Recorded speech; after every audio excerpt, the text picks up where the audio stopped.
Hey everybody, welcome to another episode of the HealthForce podcast. Thank you so much for either watching the video, you can find it on YouTube and Facebook, or if you're listening to the audio version on your favorite podcast platform. Welcome in. Exciting topic today to get into. I think it could be one of the most important topics that needs discussed as a society. So I'm really excited to get into that. I'm doing some materials, some articles to read through, some statistics to cite. But before we do that, I have some house cleaning. It's been quite a time since we've been consistent on the podcast in terms of releasing the content. So I wanted to address that. For those who may not know, I am the offensive coordinator at Riverside High School for football.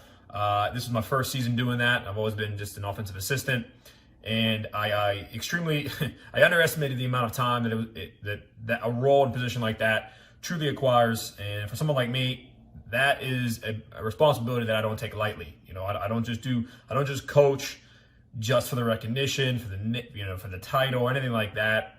It's something that I truly get joy out of and think that I have a skill set to do that I can be an asset to those young men. So, that took a lot of my time, but our season unfortunately ended in the semifinals of the playoffs. So with that time now, essentially I can get that added back to my life. I'm going to be doing a lot, doubling down on the content creation, coming back with, both important topics for the physical fitness realm and the mental fitness realm. So, I just want to be upfront about that, but we are going to be back posting consistently on all social media channels and starting some new things here and there through the holidays and into 2020. So, if you haven't yet done so, please go to our Facebook and Instagram page. That's Rams Elite Fitness. You can also go to the Rams and Mental Fitness. It has its own separate channel, as well as YouTube and things like that. Pretty much on all social channels and on all podcast platforms, you can find our content. Just make sure you subscribe, follow, and you'll be getting our stuff directly.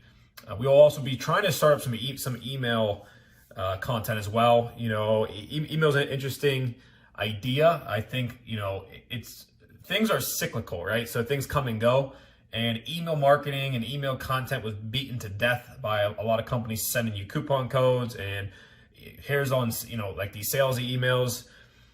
And so we kind of largely ignored email. However, I do believe that there is a role for it coming back here into the next couple of years, because everybody's going to social media now to do the same thing, which is talk about their sales and their coupons and things like that. And so email actually becomes a space where I think you can deliver quality content on several different topics within one email.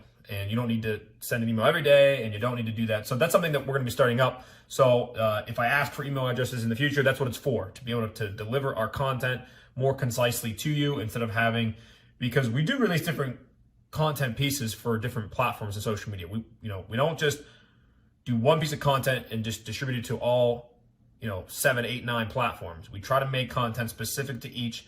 And so the email, I think, is going to allow us a way, maybe it's once a week or something, that we kind of can summarize and put maybe the top 3 or 4 pieces of content from whatever platform we want, or if it's a video or a photo or a meme, whatever, put it into an email, get it to you. And that way you get an email once a week or once every 2 weeks, where it's a nice summarization of things that we've been talking about at Rams Elite Fitness and Rams Mental Fitness. So that'll be coming down the pipes. I actually wanted to start today. So we're going to be talking about the obesity epidemic in America, because there's some new data that's come out. When I was in college, it's back in 2013, the statistics were that 33% of the adult population in the U.S. was obese. That has changed. So has childhood obesity. So these are things that are very real topics. I think that this is going to be a conversation worth having, a tough conversation, something that doesn't bring me joy. But again, this is something that I don't think people are quite getting. And I've seen that from my interactions with people out on social media, just discussing health and fitness. Our mindset's pretty jacked up. Our mindset is extremely jacked up. I think we take a lot of things for granted. We are prioritizing, or should I say misprioritizing, because we are prioritizing the wrong things. And we essentially are just leading lives that I think are almost directionless. We are putting self-pleasure and enjoyment above everything else, and we see that in consumer behavior. So that's something that, again, that I don't think is proper. We want to have that discussion and maybe be able to root out and come away with a better strategy or a better perspective on life.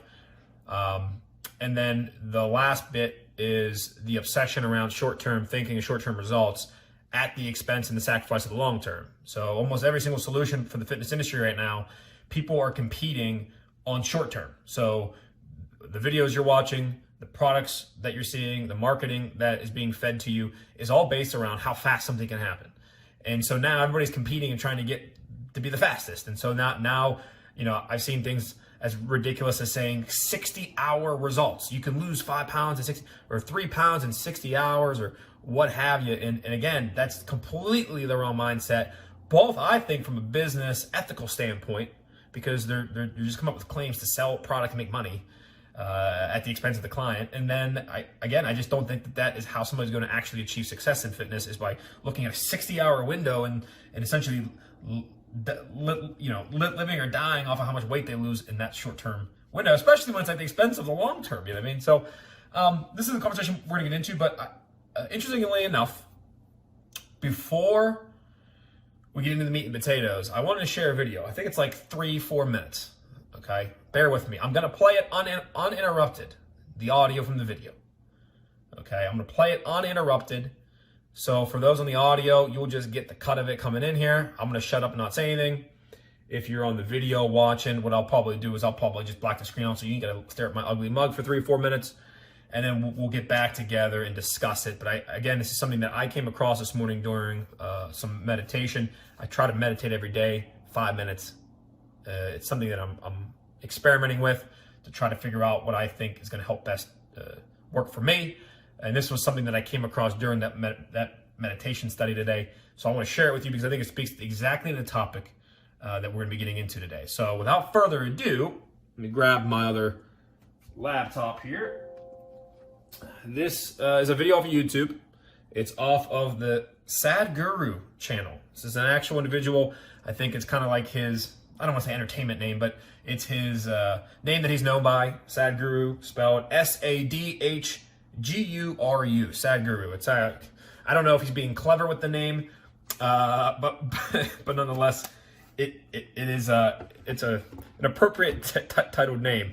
I think, you know, his big thing is he goes around and speaks and it tries to educate people on things like life, appreciation for it, attitudes. He's big into yoga and does some things around yoga. But this video specifically is called "Do This One Thing to Live Blissfully." All right. Essentially, he's having a conversation with, you know, he's doing an interview. He's doing an interview for somebody, and I guess she's an actress that does this. But if you listen to the way she phrases her question, I think it's fascinating because she phrases it in a way, again, that's looking for the quick, the miracle, the short term, what is the instant thing to help me live a better life? She, you know, that's the way the question's phrased, and you'll hear the way he answers and handles it. I think there's a lot of similarities and crossovers between how Sadhguru answers this question and how someone like myself tries to deal with the fitness industry, because again, it's the same thing. I get every day people ask me, I need to lose weight now. I want to do the fastest thing. I want to do this shake. I want to do this diet. I want to do this boot camp style. It's always about extremes. And I think listening to this answer from Sadhguru will, you know, give you some perspective, and then we can hop into today's episode. So without further ado, here he is. Sadhguruji, then what is it? Okay, so for all of us, how do we live our days? What is the best way to just go about it? Give us in clear, simple sentences. Do this and you will be at least on the way to being blissful or happy or aware or living in a nice conscious way. If you just observe, if everybody makes a little effort, everybody take a little time for this piece of life, okay? Not for your family, not for your career, not for something else, just for this piece of life. Give it little time, because this is the most important piece of life in your life, isn't it? Yes or no? Yeah. Even if you're in love with somebody, still this is the most important piece of life, isn't it? So pay some attention to this. How does it happen? Why have you taken it for granted? Believe me, you're not going to be here forever. I'll bless you with a long life, but you're going to fall dead one day. Yes or no? Yes. So, do not take this for granted. If you wake up in the morning, tomorrow if you wake up in the morning… No, this is not my wish. But I want you to know, of all the people who go to bed tonight, over 1 million people will not wake up tomorrow morning. And tomorrow, if you and me wake up tomorrow morning, is it not a fantastic thing? 1 million people did not wake up. You woke up. Is it not a great thing? Just look at the ceiling and smile. You are still awake. You're still there. And for many, many millions of people, somebody who's dear to them did not wake up. So just check those 5, 6 people around you. They all woke up. Wow, it's a fantastic day. You woke up and everybody who matters to you around you woke up. Is it not fantastic day? Yes. You don't think so? Yes. Yes. You don't seem to think so. Yes. Because the problem is just this, you are living with an idea that you're immortal. When I say you're immortal, you're not actually thinking you're immortal, but you're not conscious of your mortality. If you're not conscious of your mortality, somewhere you think you're immortal, isn't it? How many moments in a day are you conscious that you're mortal? If you were conscious, would you have time to crib? Would you have time to fight with somebody? Would you have time to do some rubbish with your life? If you knew, if you are conscious that you are mortal, you would do nothing other than what is absolutely needed for you and everybody around you. This one thing if you do, if you just remind yourself, you don't think this is a negative thing. Death is not a negative thing. It's the only thing which has added value to your life. If you're here forever, you would be unbearable. Yes, yes, yes. Isn't it? Aren't we glad everybody dies one day? If you just become conscious of this one thing, that always you're conscious that I'm mortal. You don't have to think, I will die today, we don't intend, we want to live as far as possible. Just you know, one day I will die. If you're just conscious of this one thing, you will naturally become spiritual. Every day, every moment if you remind yourself, this is a brief life, I'm mortal, one day I will end. Just do this for 2 days and see, you will become something truly fantastic within yourself, just this is all. That is simply beautiful. That's all that's needed. If you want to know the value of life, just know that it's a brief happening. So there it was, a little 4-minute clip from Sadhguru talking about, again, the little tip about life. And as you may have been struck, you know, the biggest thing that I found from that is the acknowledgement that mortality is a thing, okay? That each and every single day is absolutely a blessing, okay? Each and every single day is not granted. It's not. For you, for me, for anybody. It's not granted. And I think we've lost sight of that. Maybe it's because of technology and our advancements, our intellect, perhaps, but I know a lot of people do not have that back of their mind, that they definitely do take every day for granted. They're going to be alive in next week, they're going to be alive next month and next year, no problem, and that maybe subconsciously drives some behavior choices. So I think, again, that was just an extremely intelligent 4-minute talk or 4-minute answer, and I think it is applicable to today. Well, Fran, how's it going to be applicable to today? You tell me. Okay, well, we're going to get into it here.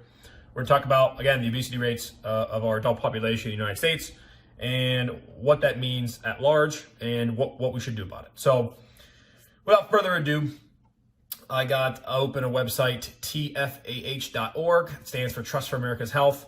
Don't know anything about them, but they have here some statistics which are cited. We're going to go through. And the thing you have to understand about today's episode, okay, I'm not going to sit here and holler and yell at everybody. Okay? I'm not going to do it.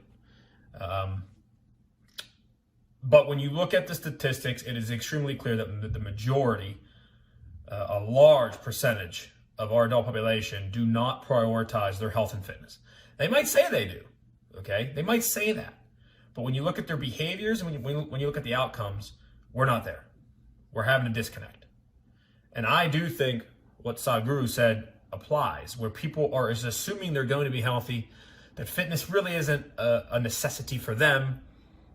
Because I think at this point we all understand that health and fitness and proper nutrition is beneficial for us all. I think there's no denying that any further. No one's going to sit there and tell you exercise and proper diet is a waste of time. No one will say that. They know it's beneficial.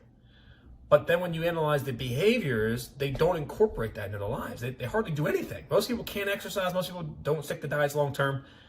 So we definitely have a disconnect now between, okay, well, we're acknowledging all these things and all these benefits. Well, why aren't we doing it? Especially if there is this thing called mortality where, our health could decline at some point. Sometimes it's random factors, genetics, accidents, things like that. But then there are things that are in our complete control, such as some of our health metrics, weight, cholesterol, especially things around diet and exercise. We're almost, for a large percentage of us, we're in almost complete control of that. And we have the ability to dictate and change that if we change our behaviors and we prioritize the right things. So if you're somebody right now who isn't the most healthy, maybe you've got some extra pounds you're looking to lose, maybe some of your blood levels are out of whack from what your doctor's telling you, you have control. You have the ability to do something about it. And I understand it's challenging and I understand it's difficult. That's why I've created a business to try to help people with that. I know it's difficult, but that doesn't mean that the answer becomes ignorance, ignore, push the can down the road and just wake up every day and just assume that you'll be fine, because one day you might wake up and you might not be fine. So let's get into it. This is going to be called the U.S. Obesity Rates reach historical highs. Racial, ethnic, gender, and geographical disparities continue to persist. So they try to break it down further by population, which is fine, because there are some genetic differences between the genders and even certain cultures and ethnic backgrounds. But the most important part that we're going to get to is that there's still just a large percentage of everybody, okay? So it says obesity is a growing epidemic in the United States, has been for decades. Currently, about 1 in 3 Americans of all ages have obesity. Okay, 1 in 3 of Americans of all ages. You combine everybody into a big pot, 1 out of 3 is obese. That's more than 100 million people in the United States. Okay, the report, based in part on newly released data from the Centers for Disease Control, provides an annual snapshot of obesity rates nationwide. Obesity has serious health consequences, including an increased risk for type 2 diabetes, high blood pressure, stroke, and many types of cancers. Just right there, just that sentence right there. All right. Obesity brings with it an increased risk for these things that can cause death. Again, how in touch are you with your mortality? If you're somebody that is overweight or obese, do you fully understand and comprehend that you are at an increased risk for these things that may cause death? All right. Obesity is estimated to increase national healthcare spending by about $149 billion annually. So again, this is also a burden on the healthcare system in terms of the cost to deal with ailments that, are almost directly related to being overweight or obese. So again, when you really think about this, is fitness and nutrition is and should be used as a preventative measure for a lot of health ailments. So you think about it, right? 1 out of 3 of every single person of all ages is obese. And that includes, at least I'm pretty sure, because it says all people, like babies and like really young kids that definitely shouldn't be obese. So I think it skews, when it says 1 out of 3, I think, well, we'll get to the adult population and by state populations here. But isn't that just like sad in and of itself? Isn't that just a sad statistic? Especially because fitness levels and body fat percentage levels, I would argue, okay, I don't know about anybody else, but this is what I would argue, they're almost 100% controllable by the individual. You're going to have extreme cases where somebody has a health ailment that maybe prevents them from exercising or, prevents them from losing weight or something like that. But I promise you that is an extreme case. Even people that suffer with things like PCOS or thyroid issues, it makes it more difficult. Absolutely makes it more difficult. No one would deny that. But to say that it's an impossibility and that is your excuse as to why you're overweight or obese, I'm not buying it. I think that is highly irresponsible, and you're too quick to shovel blame away and not give yourself enough credit for what you can do. Your potentiality, that's the thing. All of us have this potentiality to really do great wonders. And when you try to blame something else, like this is my thyroid, you are outsourcing the responsibility and the power that you have to something else that you're not in control. You're not in control of your thyroid. You know what I mean? Like if it doesn't produce enough hormones or produces too much, you're not in control of that. You can only react to it. But you certainly gaining too much weight and not being able to lose it, that is in your control. $149 billion annually for things that are related to overweight and obese. 9 U.S. states have adult obesity rates at or above 35%. Okay, it was only 7 states 1 year ago. So in 1 year's time, we've gone from 7 states to 9 states that have above 35% obesity rates. The 9 states are Alabama, Arkansas, Iowa, Kentucky, Louisiana, Mississippi, Missouri, North Dakota, West Virginia. Obesity rates vary considerably between states, with Mississippi and West Virginia having the highest level of adult obesity in the nation at 39.5% of their populations are obese. Colorado is the lowest rate at 23. Now, what's interesting is I know there's a lot of jokes online about the southern states and all the fried foods and things like that. And, that absolutely may be true. Absolutely. But Colorado coming in at 23%, I think is still ludicrous. To have 23% of your population 23% of the adult population be obese, still an enormous number. It's 1 in 4. If you're walking down the street, how many people do you think you pass every day, or driving in the cars? We probably pass hundreds of people every day. Well, 1 out of every 4 is obese. 1 out of every 4 people you pass is obese. Way too high, especially because this isn't some mystery. This isn't like cancer. Cancer is god-awful and something that we truly don't fully understand yet, and it wreaks havoc on us as human beings. But fitness, obesity, eating right, exercising, it's not even close. It's not even the same stratosphere, okay? So they break it down by states even further. That's fine. They break it up by minority populations. I'll briefly hit on this, although this is less interesting to me. Nearly half of the Latino population had classified as obese, 47% of Latino adults, and then 46.8% of African American Black adults classify as obesity. Whites are at 37.9%, and Asians the lowest at 12.7%. Childhood obesity, essentially mirrored that. So, could different food types play a role in that? Probably. There's certain genetic factors that are absolutely different for different populations. But again, I think at the end of the day, we are mostly human beings, so we have a lot more in common than we have not in common. And so again, the fact that you can break it down any way you want, to me, it's just across the board. It's not good enough. It's not good enough. They talk about their recommendations for policy action, which I don't care as much about. But those are the stats. I'm going to read one more article.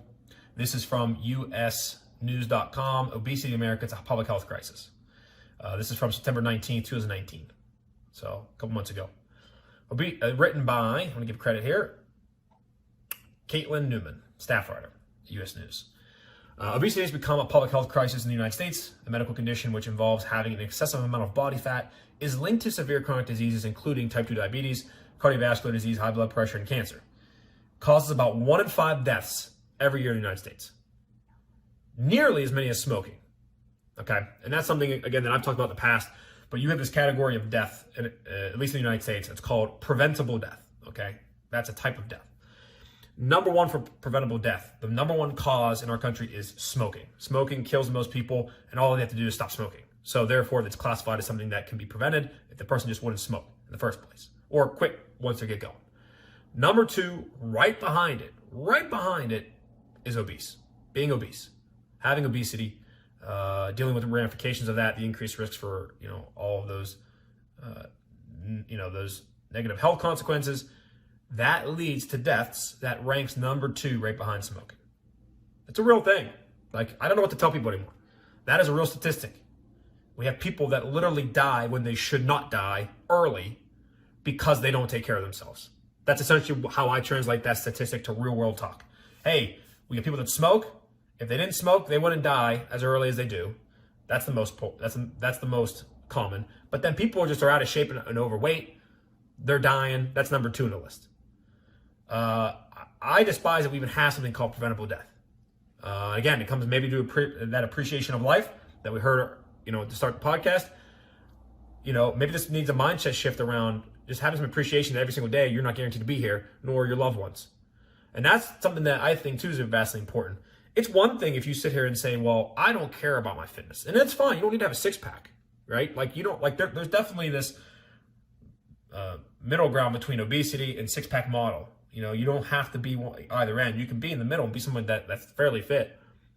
But I think it's also something that's, at the end of the day, selfish too, because you're not just affecting yes, you're affecting yourself, but you're also affecting those around you. Like if you're somebody that's 58 years old and you die of a heart attack because you didn't take care of yourself and you were 350 pounds and you had a family. So now you leave behind a wife and kids, if they have any, and grandkids, if you've been blessed at that point.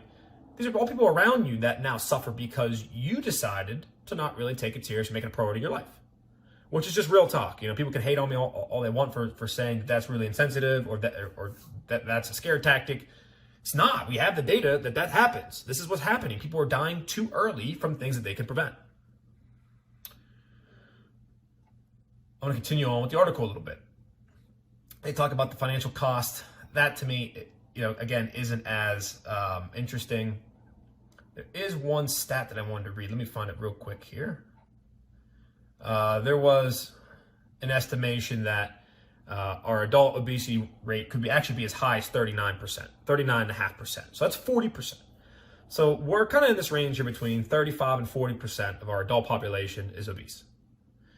Again, an extremely high amount, because then you have the other category, which is overweight. So obviously overweight is essentially a notch below being obese. It doesn't come with as much risk on your health, but certainly it's not a productive, positive environment either. You know, being overweight still comes with its negative ramifications, even simple things like joint pain, lack of energy, being tired, you know, lack of cardiovascular fitness, so you get out of breath quickly and can't do things with your kids in the yard, things like that. Like everyday normal things just get exacerbated by being overweight. And so the overweight population, again, is probably pushing 70%. You know, when I was in school, it was about 66%. So think about that even. 7 out of 10 people, okay, are just overweight.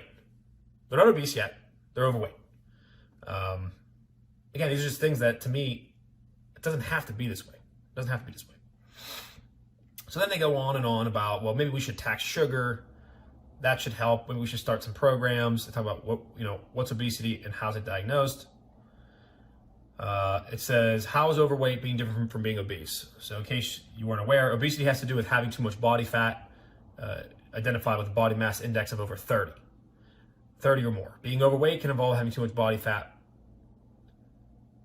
but having extra muscle, bone, or water can be a factor. So again, with overweight, you can just be too high on the BMI scale, but someone, you know, if you have extra muscle on you, you might technically classify as being overweight. So I don't like that statistic as much, which is why I talk much more about obesity, because again, that's identified by having too much body fat. This article talks about what causes obesity. It says obesity occurs when a person takes in more calories than he or she burns through normal daily activities and exercise, according to the Mayo Clinic. I agree with that. All this other crap that you see out there around too much sugar, too much gluten, too much whatever, carbs, it's all nonsense. It's as simple as what you just heard from the Mayo Clinic. I have a lot of respect for the Mayo Clinic. A lot of respect. People are just eating too much food proportioned to their body size and weight, and they're not getting any activity to kind of burn it off. That's as simple as it is. Your body just stores that extra energy. Now, they do say it's not simply a matter of overindulgence or a lack of self-control. Obesity researcher Dr. George Bray said, obesity isn't a disease of willpower, it's a biological problem, he said. Genes load the gun and environment pulls the trigger. I don't entirely disagree with Dr. George Bray, but I think, again, he's giving too much credit to the biology of our bodies. And again, outsourcing control of the issue to our bodies. I don't like that. Just from a mindset perspective, from a mental fitness perspective, I do not like saying that our biology really sets us up to fail. And it loads, he says, it loads the gun, which is, again, I think it's very dramatic. But he's saying our genes and our body load the gun and our environment pulls the trigger. So again, this is somebody, you know, he's not entirely wrong, but to say that our bodies and then the foods that we have available to us and the fast foods and things like that is what's really the cause, I do disagree with. He says it isn't a disease of willpower. And the only thing I would put on that, the caveat, is I would say technically it's not a disease of willpower, because that's not, you can't make that medical term or diagnosis, but I would certainly say that a lack of willpower can lead to obesity. That's how I would say it. And I do believe that. I do believe that. Because in order to get to a weight that classifies as obese, like, you're doing a lot of things wrong. Like, you don't just snap your fingers and, oh my God, I'm obese. Like, you're doing a lot of wrong things, and you're doing it for probably an extended period of time. Okay? You don't just wake up at 300 pounds. It's not what happens. So, again, I think if people took more responsibility for themselves and actually did display some willpower and created a plan and stuck to the plan and didn't just veer off for pizza or for cocktail hour or Thanksgiving every day, like, if they controlled themselves, put a plan to it, I think they can completely control how much body fat that they carry. So I'm not somebody that quickly looks and says, well, look, it's because of all the food we have available and we're just doomed to fail. I won't say that. The fats in our food supply may well be part of the ability to regulate food intake, yada, yada, yada. He says artificial sweeteners have also been linked to obesity because some studies said so. Again, I'm not into this stuff, and that's why I'm going to stop reading the article now, because you start getting into it, now everybody wants to cite one study. Well, when one study, artificial sweeteners were linked to obesity. And usually those are correlated studies, meaning people that are obese also consume artificial sweeteners, therefore artificial sweeteners must link to obesity, and that's certainly not true. It's not the way it works. It's not cause and effect. Correlation is not causation. So when people start saying, well, this one study says this, I tune out. I don't pay attention to that. I look at the large, big picture and the overall body of research. And all they had to say was how it opened up. People were consuming too much food, not getting enough activity. Can children be obese? Yes, it's about 18.5% right now. 18.5% of our children classify as obese. Again, just absurd, but it's not all that shocking because you have now a society where the adults are really overweight and obese, and they're raising the kids. They're responsible for the kids until they at least reach a certain age, right? So the parents are going to do to their kids what they do to themselves or what their parents did to them, right? So if there's no emphasis on health, there's no emphasis on fitness, we can't expect the kids to have that be a priority for them. And that's sad because I blame the kids as close to zero as I can get. Because again, they're placed in a position where they're deferring to the parent. The parents aren't being great leaders. They're putting their kids in. Now that's something where I would say they're putting their kids in position to fail. It's not an excuse. Once a kid gets to a certain age, 14, 15, 16 years old, they can start taking some responsibility for themselves. There's nothing in the world that says you can be a 16-year-old and eat like your parents eat and don't work out because your parents don't. Nothing that says that. But you're talking 7, 8, 9, 10-year-olds, like they don't really have a fair at bat, in my opinion. So until they get to a certain age, they should take back control for themselves, reverse the trend, change their behaviors, and get healthy. You got children who are obese are at risk of developing premature heart disease, which is ridiculous. And it talks about men and women, blah, blah, blah, blah, blah, blah. It talks about how is obesity treated. Treatment of obesity involves changing patient's behavior, but surgery to reduce the size of the patient's stomach or alter the digestive tract may also be options. Can it be prevented? It says through exercise, and that's that. So here's the biggest takeaways that I have for the podcast today. Whether, again, you're on video, thanks for tuning in. See my beautiful mug, my unique facial recognition with the beard going and the hair going, or you're on audio listening to the beautiful voice. I appreciate you guys for coming in because, again, without you, there is no podcast. And without you guys, there is no questions for me to get to. There's no topics for me to tackle. And then I just talk to myself. So, again, I appreciate you guys coming in. I hope I can identify with the podcast a little bit.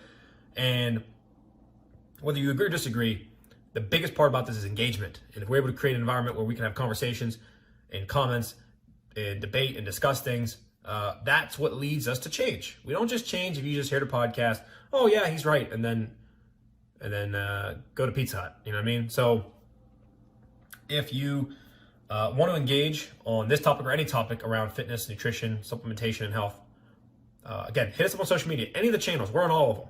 Ramsden Elite Fitness, Ramsden Mental Fitness. Just search that, you'll find us. Hit us up. And actually, what we want to start doing too is doing more Q&A. Now that we can get this content ball rolling, we want to do Q&A. Get the people the answers that they need for them to be successful.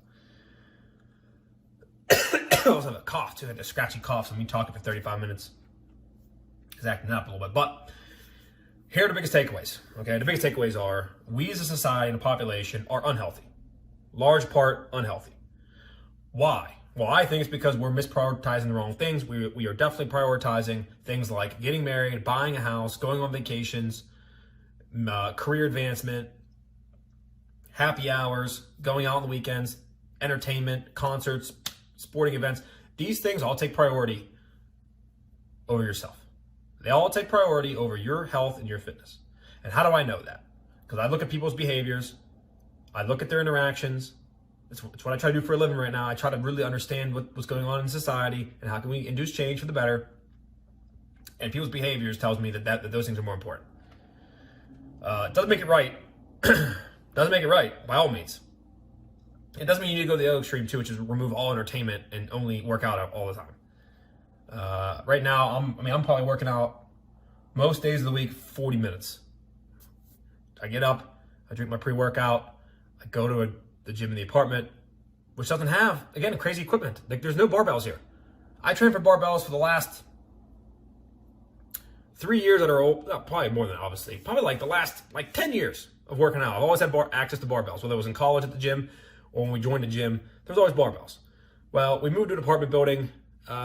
There's no gyms in the immediate area that I'm that pumped about. So there's a little apartment gym that we just use here. It's got dumbbells and stuff, cable towers and some basic machines, but no barbells. But I don't sit here and make an excuse and say, well, I'm not gonna work out there and I'm not gonna, just get it in. Just get it in. 40 minutes, do my thing. We as a household still order Pittsburgh Fresh, which is a meal prep service. So even if you're not in Pittsburgh, you should still just Google meal prep service in your area. These are companies that make chef quality meals that should have high protein and wholesome ingredients. They make the meals for you. The menus rotate every week. You don't do it. It's already made. It's not like that HelloFresh or the Bistro, whatever the hell it is, or Blue Apron. Those things come. It's all the raw ingredients. You still got to make stuff. So you still spend an hour cooking and a half hour cleaning up. It's redonkulous. It's still 90 minutes of your day that you're still using on food. So you get a meal prep service. You get the food. It comes cooked. Okay, not frozen. It's just cooked that week, fresh. You put it in the fridge. You pull it out. Put it in the microwave. You eat it. You do that for the week. You save yourself that 90 minutes of BSing, of cooking and cleaning and all that, and preparing and grocery shopping. Quit doing that. That's how I've decided to address it. 40-minute workouts, eating proper food, high protein, calorie controlled diets. The end. If everybody that listens to this podcast, every single person, if you just incorporated those two things into your life, trying to work out 40 minutes a day, most days of the week, okay, weightlifting, cardio, a combination of both, or what have you, and you started to eat a diet focused on calorie control and higher protein, I guess, we got a real shot to change those obesity statistics. Because from my vantage point, doing this for 6 years now, the reason people fail and the reason we are here is not because people try and fail, it's because they give up. Big difference. If you try something and you fail at it, that's one thing. But if you just give up because whatever, I didn't meet my expectations, or I didn't lose as much weight as I wanted to in the shortest amount of time. We got our expectations of fitness backwards. We want things quickly. So we do things wrong for 10 years. This is it in summary. You do the wrong behaviors for 10 years. You're now overweight or obese, okay? You eat whatever you wanted. You didn't work out for 10 years. Boom, you wake up, you're overweight or obese. Here you are. Then you think, well, I'm going to join Orange Theory Fitness, or I'm going to join Booty Butt Camp class at my local group fitness place, or I'm going to go on the keto diet. You select these various options. You do it for 3 months. You get some success. Okay, you might lose 10 pounds. Then at some point you plateau, or you don't have enough support to maintain that for the long term. So then you either stop doing those behaviors or you stop giving as much care to it. Because in the beginning it's exciting. Everybody can do it for the first month. Everybody can join a group class or start a new diet. Everybody can do it for the first week, the first month, the short-term window. Everybody can do it because it's exciting. It's new. But where are you in month 4? That's the key. Where are you in month 4? And the answer is most of you have quit. So the first sign of opposition, the first sign of adversity, and the first sign this is going to be harder than you thought, you quit. That is what the data tells us. Most people have no problem losing weight. What they have a problem with is continuing to lose weight and not regaining the weight. So people can lose 20 pounds, they regain the 20 pounds. They lose 10 pounds, they regain 15 pounds. Common occurrence. But it's all stemmed because the things you're doing to lose those first 10 pounds in the first place are not sustainable long-term behaviors. Going on the keto diet is not going to help you 9 months from now. Maybe for a small subset of the population it shall. Fine, that's fine. That's fair. The overwhelming majority of us, it's not. In month 9, you're back on your Pizza Hut and grilled chicken, your chicken wing diet. All right? So what you should do in the first place is come up with sustainable principles, sustainable programming, sustainable systems for you from the get-go and set it for the long term. So the number one thing I start to deal with our new clients coming in is I just try to gauge how they are long-term awareness. Like, hey, you're going to join this program, you're going to get some success, but by about month 2, you're going to want to quit. So I'll call you back then and we'll talk about it. And almost without a hiccup, when we get a new client, they come on, they either start off blazing and run out of steam, or they have a slow start to begin with because it's so new and they can't handle it.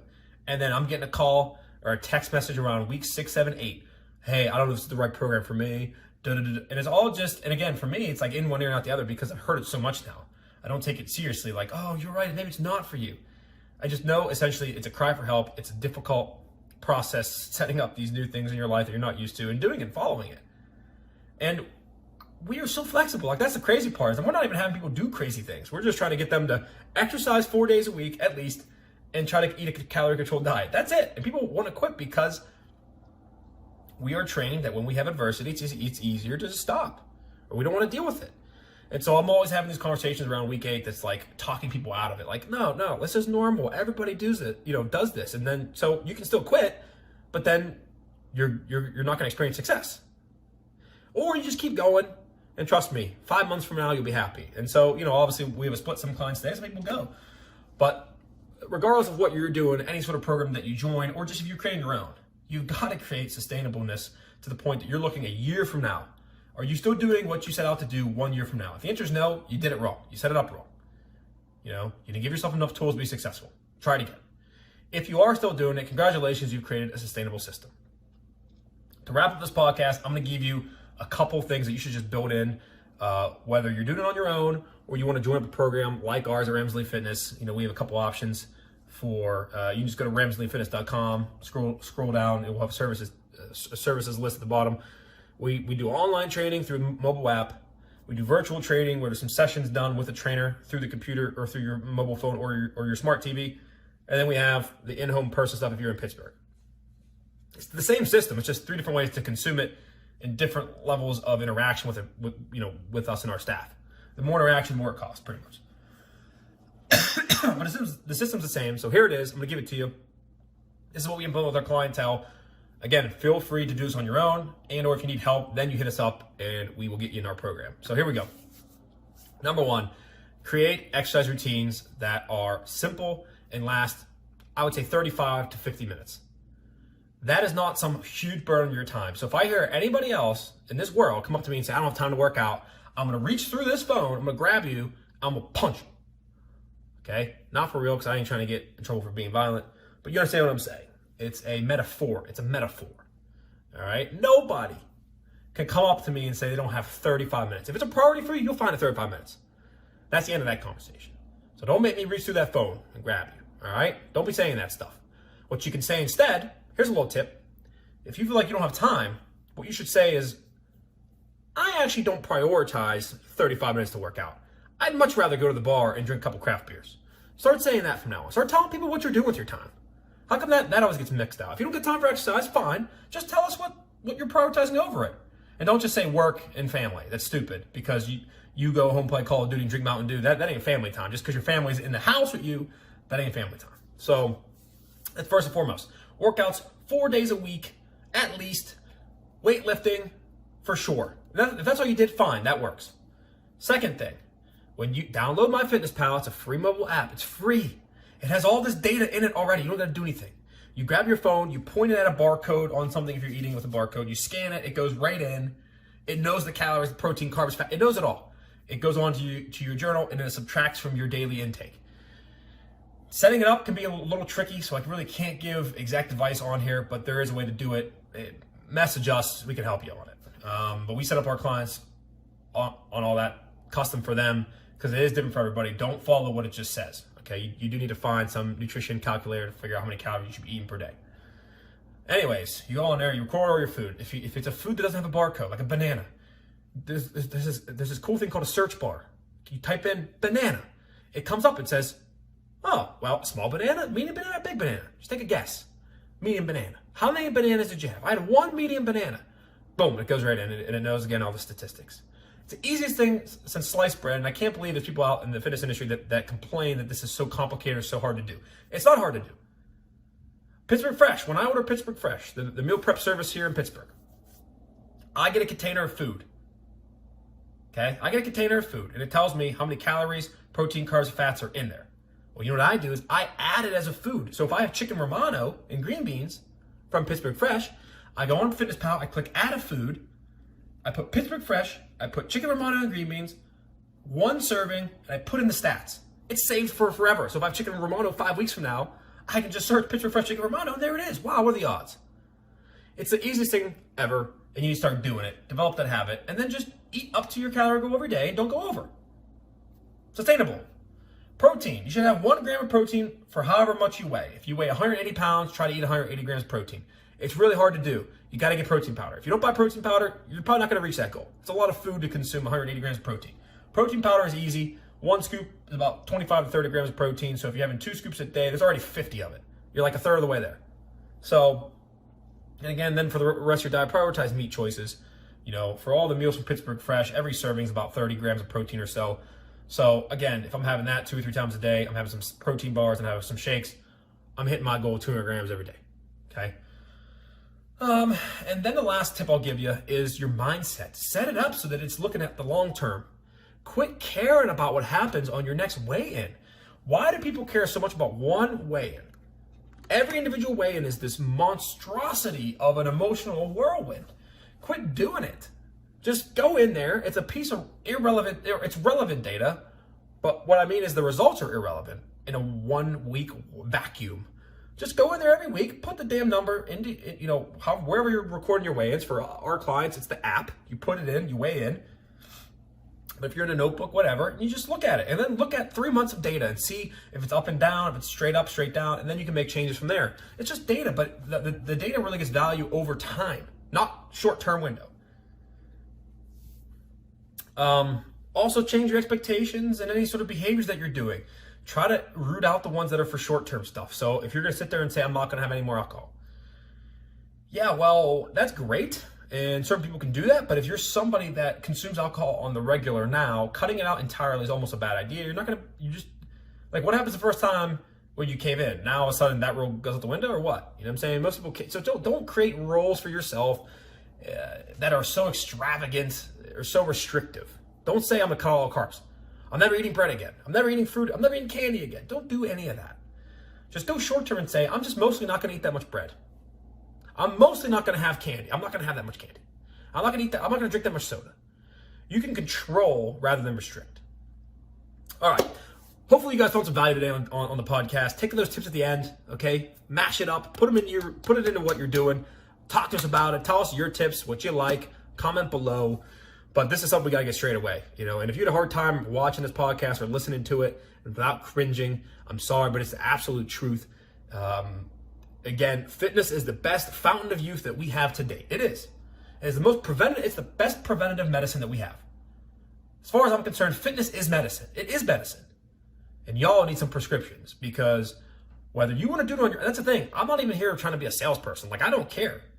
I'd be pumped if the population were doing behaviors that were for their fitness to make it better, but didn't buy from me. I mean, that's fine. I just look out there and see nobody doing anything, you know, and it doesn't matter to me how many people are buying, because I just look at people's behaviors and we're just not doing it. People are not having common sense around fitness. So to the tune of almost 40% of the population being obese. It's really hard. I actually think it's a lot. It's pretty hard. If you're trying not to be obese, I think it's really hard to end up obese. Meaning a lot of people just aren't even trying. That's my opinion. That's a hot take. But I feel pretty good about making that statement. I feel pretty good. It's not, it's not like you try to lose weight and you end up obese. That ain't what's happening. You just don't pay attention to it. You don't put the priority on it, and voila, that's what happens. So anyways, hit us up on social media channels or our podcast page on any of the platforms. Let us know some topics you'd like to hear in the podcast, or even just engage with us. Send us a message with your questions or your comments or your points of view, and we're happy to engage. Thank you all for listening. I super appreciate you guys. Peace.